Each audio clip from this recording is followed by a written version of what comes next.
have a seat.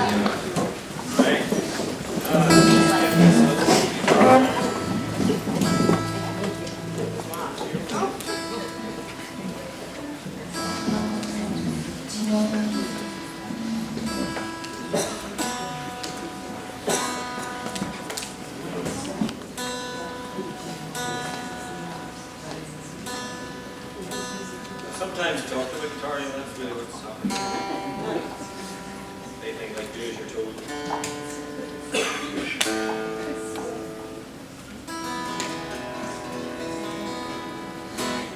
That's pretty close. Our new pastor got up. I like him a lot. I love him actually. He's a great guy. He got up to read one day in church, and he read from the 23rd Psalm, and he read this. The Lord is my shepherd, I shall not be in want. And I thought, hold on a minute there, boy. You know, that's not right. That's not right at all. It isn't right, actually. I don't know which translation he got the hold of, but whoever translated it is an idiot. And I don't mind saying so, okay? Now, if you were sitting out there and you were the one that translated it, I'm really sorry. I have no right to say that. But the bottom line is, the original word want in the Hebrew is a verb. You see?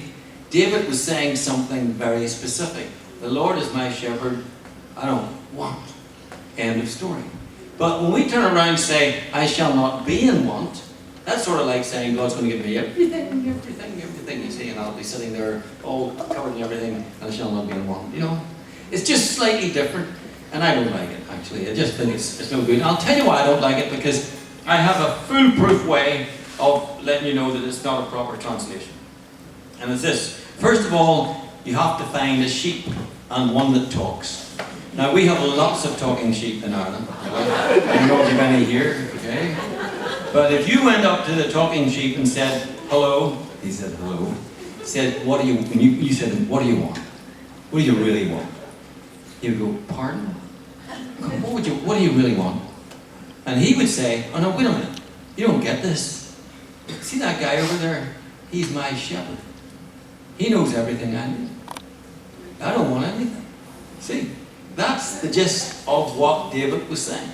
And because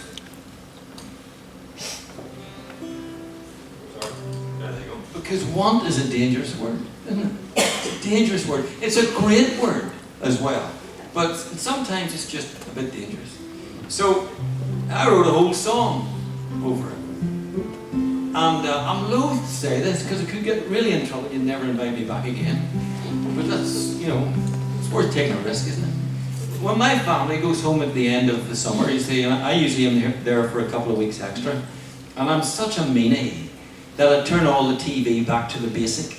You know, they want to watch movies and stuff like that and sport, etc. And I'm there on my own for a week or two and I'm saying, oh, I'm not going to waste my money on that. So I turn it back to basic. Have you ever had basic Comcast? It's really bad. What do you get? It's like ABC, NBC, and a couple of news programs, and about 5 televangelists. But I gotta tell you, I have a wonderful time listening to the televangelists and shouting and arguing at them all the time. Because, and this is where it could get in trouble, because it seems to me, and actually, you know what, I watched one last night before I went to bed. Just my wife was actually in the kitchen. I thought, I'll turn it on to this guy here, because I've known him before, no name, no pactrol. And I thought, nope, it's just the same as it's always been. Because basically what happens is they want you to give them your money because you're going to get a whole lot of money when you give them your money. Now that isn't anywhere in the scriptures whatsoever. You're supposed to give your money as a tithe to your church. And you give it not expecting anything in return. And whatever way God chooses to bless you is okay. Right? Because I shall not want. See? So I got a bit annoyed. So I wrote this little song, which is not an annoying song really. It's called We Will Rise Up. And if you're thinking, how did you get from the Lord's my shepherd to We Will Rise Up?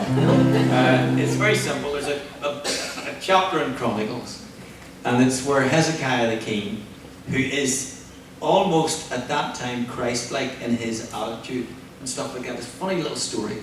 It's just tucked in there. 2 Chronicles 29. And he tells the Levites and all the worshippers that he's opened the doors into the temple that have been closed for 50 years. And he tells them, come on back in. This is what you were called to do. He does. And he tells them that's why their nation is in disarray, because they've stopped worshipping. And it was their job.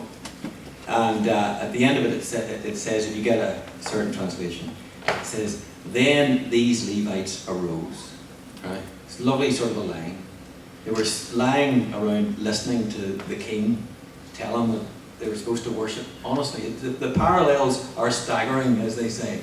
And here's the thing about the Levites that arose. There was only 14 of them. Out of the whole of Judah, 14 stood up before the king and said, we're going to do this, you know. And I like that. And that's why I think that once you've settled in your heart that the Lord is my shepherd, I shall not want. When he says to us, as he does, rise up and come away, you just rise up and you go with him. You don't say, what's in it for me? Right? So anyway, that's why the last verse of this, shut up Robin, okay. That's why the last verse of this says, should I trade your sacrifice for silver or for gold? So if you're ever singing it, you can think of me shouting at the televangelist on the TV. I'll not tell you what I shouted. It would be inappropriate for such a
Should I trade your sacrifice for silver?